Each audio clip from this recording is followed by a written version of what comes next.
لا.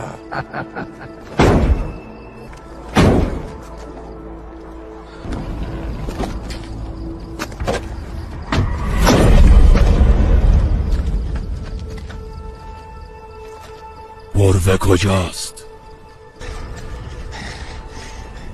گفتم بروه با افراس. میخوای ما سوار ماشین میشیم و تو میای دنبالم؟ نه، فقط یکی از شما میاد، اون یکی میره خونهش.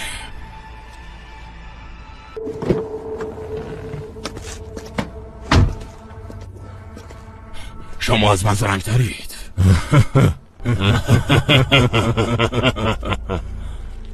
محاصره‌شون کنید، نه تکون بخورن نه ماشین رو جا به جا کنن. ابو صالح، ما نمیتونیم مدت زیادی نگهشون داریم. میدونی وقتی آفتاب طلوع کنه تبدیل میشیم، انسان‌های عادی میشیم. سریع حرکت کنید.